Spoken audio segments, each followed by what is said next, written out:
Se você ainda não assistiu o vídeo A Perversidade das Consequências do Inventário, disponível aqui no canal, sugiro que pare esse vídeo, assista e depois prossiga aqui. Naquele vídeo, demonstro quais são as consequências atuais de um processo de inventário e alerto que a situação irá se agravar. Por que uma situação muito ruim ainda vai piorar? Este vídeo está sendo gravado em abril de 2024, quando já houve a aprovação da reforma tributária em seus termos gerais. Um ponto que já foi aprovado é que o imposto da herança obrigatoriamente deverá ser progressivo. O que isso quer dizer? Que todos os estados brasileiros deverão aplicar alíquotas progressivamente maiores, conforme o valor patrimonial da família. Por exemplo, hoje no Rio Grande do Sul, o imposto sobre a herança é de 3% para um patrimônio de aproximadamente de R$260 mil. Vai para 4%, para 5% e termina em 6% para patrimônios maiores que R$1.300.000. No Rio de Janeiro, começa em 4% e vai até 8%. Isso é uma progressividade. Quanto maior o patrimônio, maior será a alíquota do imposto.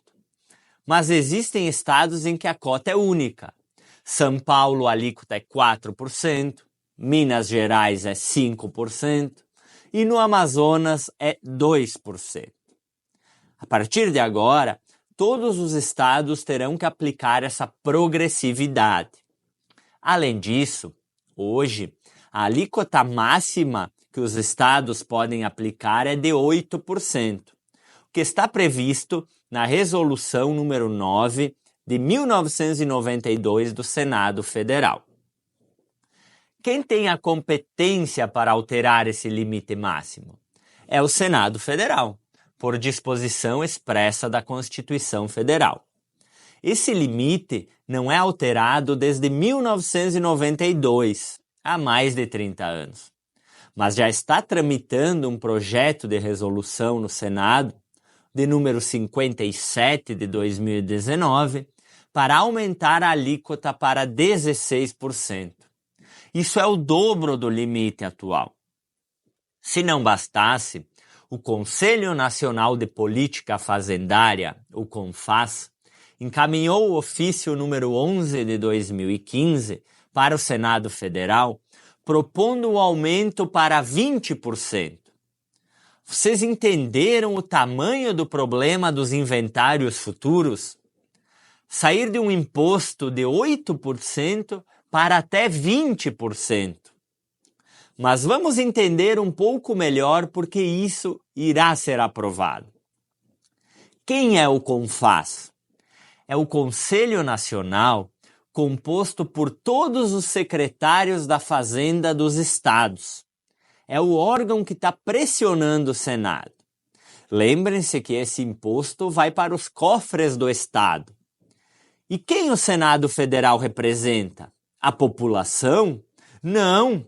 O Senado Federal representa os estados da nação. Os senadores foram eleitos para defenderem e representarem os interesses dos seus estados.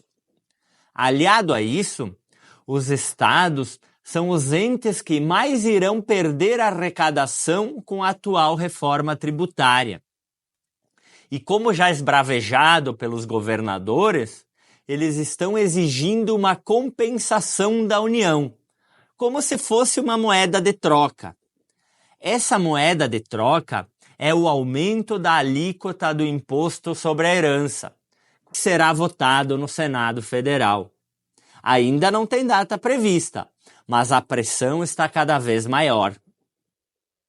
Outro fator de facilitação da aprovação é que dos 81 senadores, precisam estar presentes na votação 41, e com voto a favor de apenas 21 senadores, esse projeto de resolução pode ser aprovado, que aumentará de 8 para 16 ou até 20% o imposto sobre a herança. Qual é a justificativa do aumento para camuflar, podemos dizer assim, o verdadeiro motivo, que é a perda de arrecadação dos estados com a reforma tributária?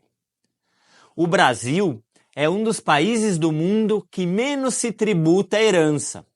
E isso é verdade. Por exemplo, na França, o imposto é de 60%. No Japão, 55%. Na Alemanha, 50%. Nos Estados Unidos, 40%. E para pegar um exemplo aqui da América Latina, no Chile, o imposto é de 25%. No Brasil, atualmente, é 8%. Outro argumento, e esse sim mentiroso, é de que o imposto sobre a herança penaliza só os mais ricos. Como foi mencionado antes, é obrigatório o Estado ter alíquota progressiva. Então, se o limite é de 20%, certamente que as faixas iniciais também irão aumentar. Por exemplo, no caso do Rio Grande do Sul, a primeira cota era para patrimônio de até R$260 mil, 3%. Esse aumento irá afetar todas as classes sociais. E o impacto é pior para as famílias de baixa renda, que não têm como arcar com estes custos elevadíssimos do inventário. Assim, é cada vez mais necessário realizar um planejamento patrimonial da família para evitar o inventário e perpetuar o seu legado familiar com tranquilidade, segurança e economia.